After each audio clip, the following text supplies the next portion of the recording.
옛날 어느 마을 박대감은 순진한 자신의 딸 셋을 한날 한시에 혼례를 치루었다. 박대감은 금이야 오기야 키운 딸들이 걱정이었는데 그리하여 그날 밤 딸들의 방을 차례로 지나가며 상황을 살피는데 첫째 일순이의 방을 지나가는데 일순이가 깔깔거리며 웃고 있는 게 아닌가.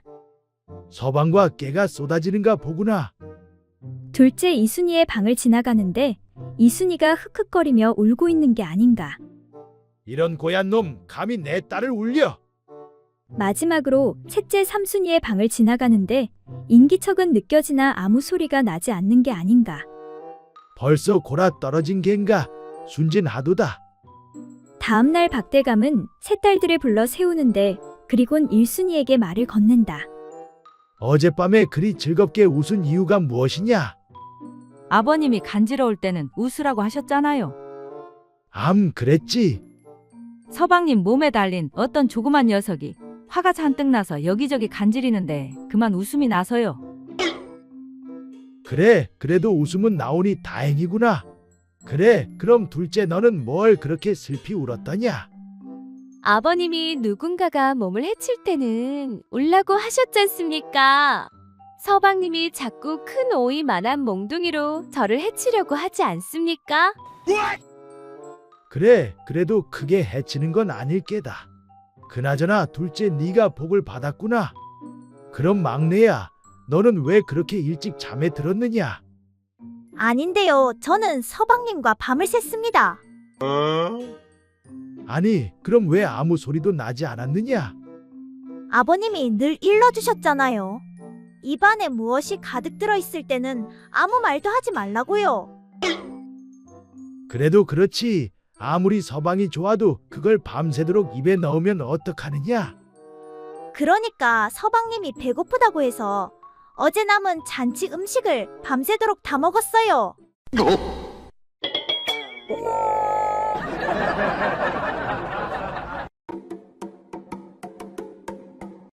옛날 조선시대 어느 고을에 한 아름다운 여인이 살고 있었다. 그런데 그 여인은 그곳에 난 털이 심이 길어서 그 모습이 마치 말갈기와 같았다. 그래서 남편이 매번 그녀와 그 일을 할 때마다 손가락으로 털을 갈라 해친 후에야 비로소 그 일이 가능하였다. 그러던 어느 날 부부는 오랜만에 그 일을 하게 되었다. 우리 그 일을 한 지도 한참은 된 것 같은데 오랜만에 재미 좀 보자고. 남편이 평소와 같이 아내의 털을 해치다가 그만 남편의 손톱이 그녀의 그곳에 상처를 입히고 말았다. 아이고 아파라 아파. 아내는 너무나 아파서 화를 내며 두 발꿈치로 남편을 걷어차내었다. 남편은 당황하며 아내에게 괜찮냐고 물었다. 아이고, 그거 참 미안하게 됐소이다. 좀 괜찮소? 그러자 아내가 말하기로 아니, 당신은 다 큰 어른이 어찌 이리도 손이 서투르십니까? 하루 이틀도 아니고 할 때마다 이러니 정말 너무한 것 아니여. 아내의 핀잔을 듣게 되자 남편도 무안하고 화도 나서 아니, 이 여편네가 어쩌다 한 번씩 실수하는 걸 가지고 하늘 같은 남편한테 못하는 소리가 없네. 내 미안하다고 하지 않았소. 당신의 털이 보통 길어야 말이지. 뒷집 김과부랑 할 때는 털이 얼마 없어 이런 실수를 안 하는데 거참. 그러자 아내도 화를 내며 투덜거렸다. 그건 나도 마찬가지여. 앞집 박서방은 털을 가르지 않고도 잘만 하더이다. 이렇게 부부는 얼떨결에 서로의 간통 사실을 실토하고 말았다.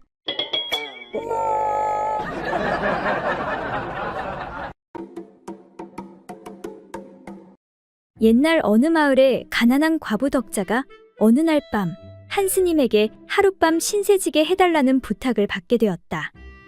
지나가는 소승이 온대 오늘 하루 묵어갈 수 있겠는지요? 나무 관세음 보살. 스님, 죄송하온데 여자 혼자 사는 집에 방도 하나뿐이라 스님을 재워드릴 수가 없습니다. 사방이 어둡고 캄캄하니 신세 좀 지게 해주시면 그 은혜 있지 않겠습니다. 나무 관세음 보살. 이에 덕자는 딱한 스님의 사정을 거절 못하고 방으로 안내하였다. 그렇게 스님에게 따뜻한 아랫목을 내주고 자신은 윗목에 누웠는데 한밤중 스님이 몸부림치면서 덕자의 배에 발을 올려놓았다. 아, 왜 이러시지? 많이 돌아다니셔서 피곤하신가?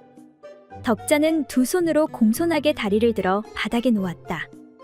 얼마 뒤 스님은 또다시 몸부림치면서 손을 덕자의 가슴에 올려놓는데 덕자는 다시 두 손으로 공손히 팔을 바닥에 내려놓았다. 다음 날 아침이 되어 덕자의 아침밥을 얻어먹은 스님이 말하는데 부인, 볏짚 몇 단만 구해다 주시겠습니까? 제가 만들어야 할 물건이 있습니다. 덕자가 집 몇 단을 마련해 오자 스님은 짚을 엮어 작은 섬 하나를 만들어주며 제가 받은 대접에 대한 보답입니다. 라고 하며 떠나갔다. 덕자가 섬 안을 보니 쌀이 들어있었고 쌀을 뒤주로 옮겨 담아도 금방 다시 쌀로 가득 차는 것이었다. 그렇게 덕자는 쌀을 팔아 큰 부자가 되었다. 이 소식을 들은 이웃 마을 욕심 많은 과부 춘자도 스님을 기다렸는데 마침내 스님이 춘자의 집을 지나다 하룻밤 청하게 되었다. 지나가는 소승이 온데 오늘 하루 묵어갈 수 있겠는지요? 나무 관세음 보살. 아이고 스님, 어서 오시지요. 이제나 저제나 목 빠지게 기다렸습니다. 그런데 밤이 깊어도 스님이 다리를 올려놓지 않는 것이었다. 뭐야? 이러다 날 새겠네. 에라 모르겠다. 네 다리나 내 다리나 무엇이 중헌디? 춘자는 자신의 다리를 스님 배에 올려놓는데 아이고 부인, 왜 발로 차는 게요? 말로 하시오. 스님은 춘자의 다리를 두 손으로 공손히 바닥에 놓았다.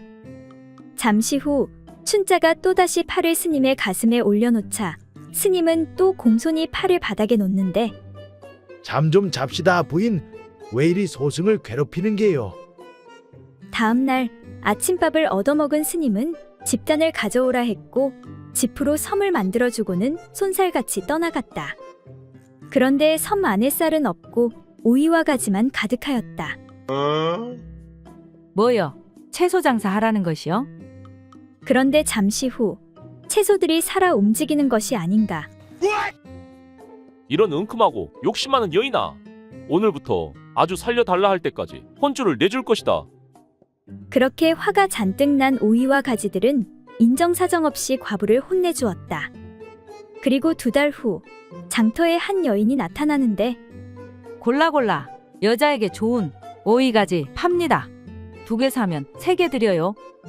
그렇게 욕심 많은 과부 역시 큰 부자가 되었다고 한다.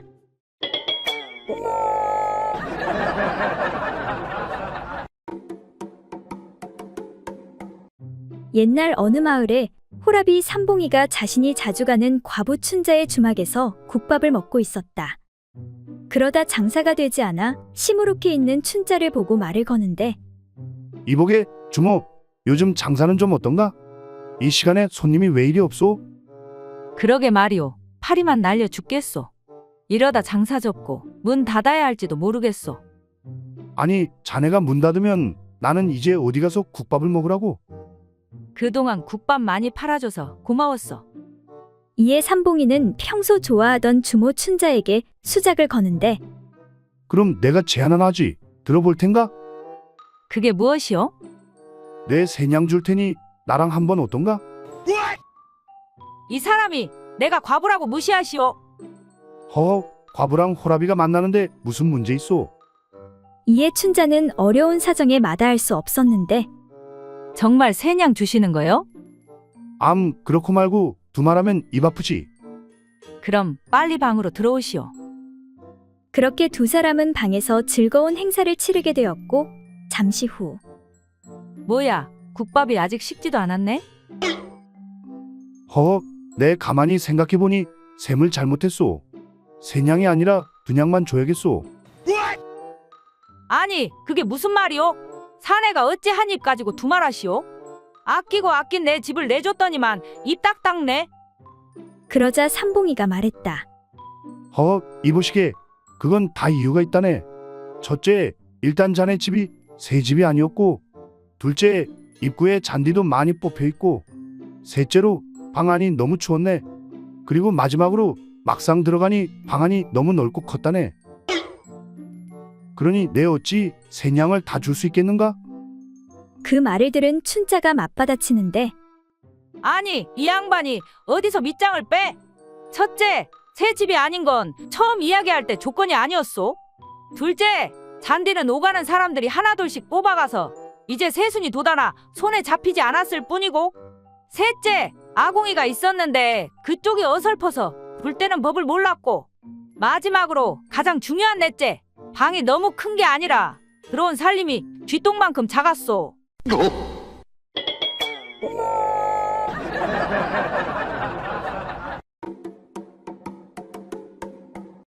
옛날 어느 고을에 길을 가던 나그네가 날은 저물고 비가 내려 어느 외딴 오두막집에서 하룻밤 묵기를 청하였다. 지나가는 나그네 이온데 하룻밤만 묵고 가게 해주십시오. 그런데 그 집에는 혼자 된 시어머니와 과부 며느리 그리고 시집가지 않은 시누이 셋이 살고 있었다. 그리고 방이 하나뿐이어서 하는 수 없이 나그네를 부엌바닥에 재워주었다. 아이고, 부엌이 왜 이리 춥냐? 이러다 감기 걸리겠네. 나그네는 재워주는 것이 고맙긴 하였으나 춥기도 하고 불편해서 차츰 생각이 달라졌다. 이에 나그네는 꾀를 내 끙끙 앓는 소리를 냈다. 콜록 콜록. 아이고, 머리야 다리야. 너무 춥다 추워. 그러자 시누이가 어머니, 저 나그네가 딱하니 방에 들어오게 해서 윗목에서 재우도록 하지요. 하고 청하여 하는 수 없이 나그네를 방으로 들였다. 정말 고맙습니다. 나그네는 연신 고맙다고 인사를 하더니 집신을 가지고 들어와 입에 물고는 윗목에 눕는 것이었다. 아니, 집시는 왜 물고 눕는 것이요? 이를 이상하게 여긴 며느리가 연유를 묻자 나그네가 이렇게 하지 않으면 제가 잠꼬대가 심해서 다들 잠을 못 주무실 것입니다. 하고 대답한 후 나그네는 금세 코를 골며 잠에 골아 떨어졌다. 그러자 궁금해진 며느리가 나그네의 입에서 살그머니 집신을 빼어낸 후 재빨리 내려와 자는 척하니 순간 나그네가 갑자기 에휴, 참. 저 여자 좀 데리고 잤으면 좋겠구나. 아이고, 한번 데리고 잤으면 좋겠구나. 하고 반복해 잠꼬대를 하며 여인들의 마음을 떠보는 것이었다. 그러자 며느리가 그 말을 받아 자는 척하며 아이고, 데리고 자고 싶으면 데리고 자면 되지. 안 될 건 뭐 있겠소. 라고 화답하니 나그네가 잠꼬대를 하는 척 아래쪽으로 굴러와 며느리와 즐거운 행사를 치른 후 자리로 돌아가려 하자 아랫목에 누워있던 시누이가 분한 생각이 들어 허참, 이왕에 할 거면 새 것하고 하지 헝 것하고 할 건 뭐야? 이런 제기랄, 나 같으면 새 것하고 하겠네. 하니 나그네가 다시 옆으로 굴러와 시누이와 즐거운 행사를 한 번 더 치른 후 돌아가려 하자 옆에 있던 시어머니가 허참, 이왕에 할 거면 다 할 것이지. 나 같으면 제일 비싼 골동품하고 하겠네. 이런 제기랄.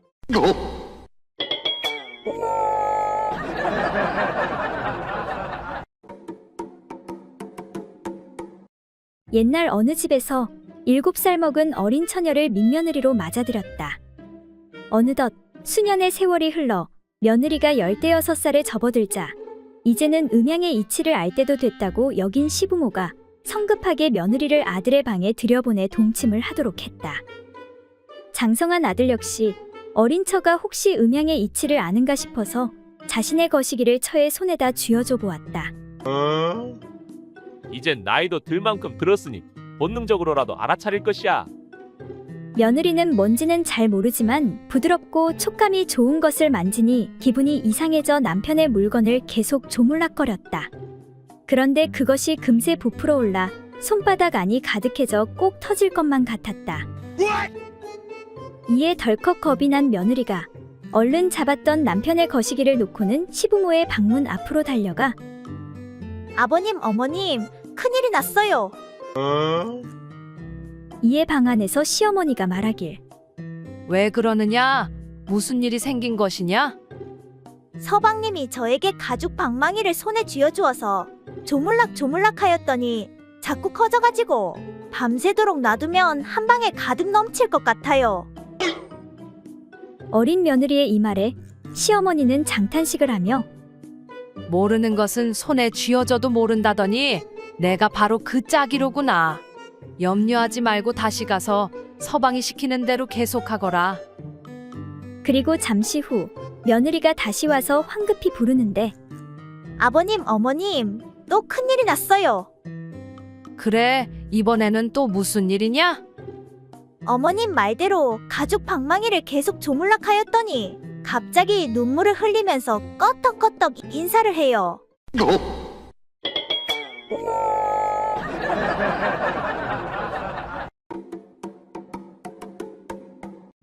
어느 마을에 색을 밝히는 처녀가 있었다. 어느 날 처녀는 결혼을 하기로 결심하였다. 그런데 어떻게 하면 큰 소중이를 가진 신랑을 만날 수 있을까 고민하다가 점쟁이를 찾아가 물어보았다. 목소리가 가느다란 남자를 만나면 틀림없이 큰 소중이를 가지고 있을 것이야. 여자는 어찌저찌하여 인물도 준수하고 괜찮은 남자 중에 특히 목소리가 가는 남자와 결혼하게 되었다. 그런데 밤에 그것을 할 때마다 남편의 가느다란 목소리는 정말로 못 들어줄 지경이었다. 아이고 좋아, 아이고 좋아라, 황홀해 죽겠네. 아내는 남편의 목소리를 들을 때마다 흥이 다 빠져버려 더 이상 진도를 나가기가 어려웠다. 이제 그만합시다. 도저히 못 들어주겠네. 고민 끝에 보이는 남편과 상의를 하고 용하다는 의원을 찾아갔다. 그러니까 그거 할 때 목소리가 너무 듣기 싫다는 말이군요. 그렇다면 방법은 하나밖에 없는데 소중이를 조금 잘라내야 합니다. 부인이 고민하고 있는데 남편이 말했다. 당신의 정, 내 목소리가 듣기 싫다면 까짓것 당신을 위해 조금 잘라내도 상관없어.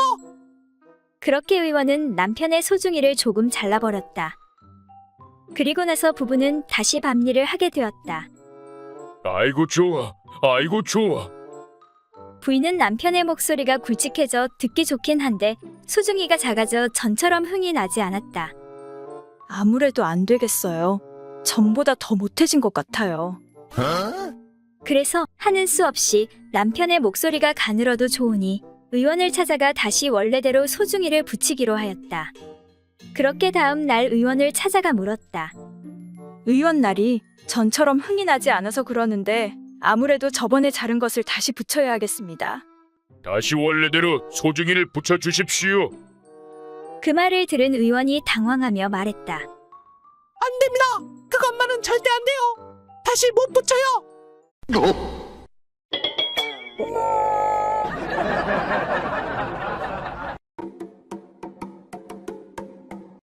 옛날 어느 대감댁 안사람인 최부인은 마음씨가 곱고 인자한 여인이었다.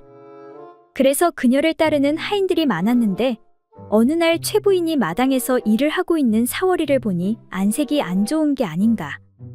예, 사월아, 잠깐 이리 좀 와보거라. 예, 주인마님 부르셨습니까? 너 무슨 일이 있느냐? 얼굴이 안 좋구나. 왜 그러느냐? 그게 말입니다. 사실은 고민이 있어서 그렇습니다. 그래, 고민이 무엇인지 나에게 말해보거라. 그게 말씀드리기가 좀 거시기해서. 괜찮으니 어서 말해보거라. 그러니까 다름이 아니라 제 사타구니에 주먹만 한 점이 있는데 그것 때문에 창피해서 그렇습니다. 그래, 그렇단 말이지. 허나 점이 보이지 않는 곳인데 그렇게 고민할 것까지 있느냐? 일상생활에 지장이 있는 것이냐? 일상생활에는 전혀 지장이 없습니다. 그럼 부끄러워하지 말거라.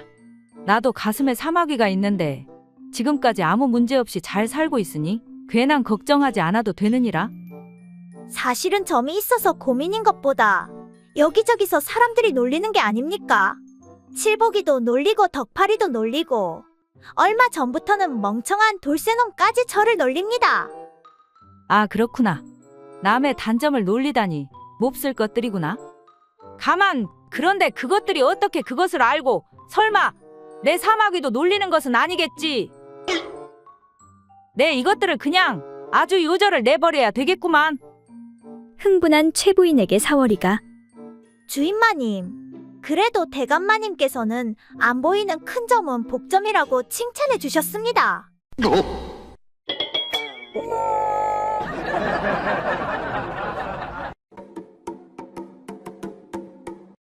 옛날 어느 고을에 한선비가 아내와 첩을 한 집에 두고 살았다.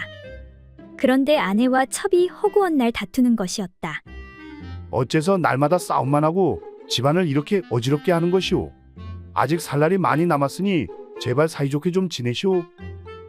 하루는 선비가 밖에 외출했다가 돌아오니 마침 또 아내와 첩이 심하게 다투고 있는 것이었다.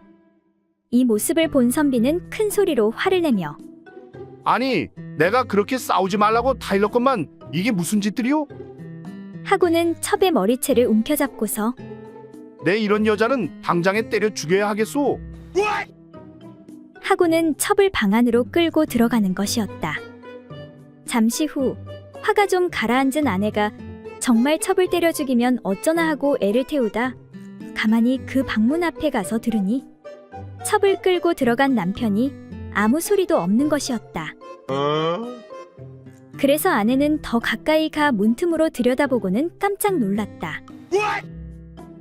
남편은 첩을 눕혀놓고 그 위에 엎드려 둘이 한창 좋아하고 있는 것이었다. 이에 밖에서 아내가 소리쳤다. 아니, 세상에 때려 죽인다고 하더니 이게 도대체 무슨 짓이오? 화가 치민 아내가 문을 열고 들어와 아이고 분해, 아이고 분해. 그 모양으로 때려 죽이려거든 나도 좀 때려 죽여 주시오. 내가 못 산다, 못 살아. 하고는 밖에다 대고 소리쳤다. 얘 떡새야, 밖에 없느냐? 예 마님 부르셨습니까? 떡새야, 제발 부탁이니 나 좀 때려 죽여다오.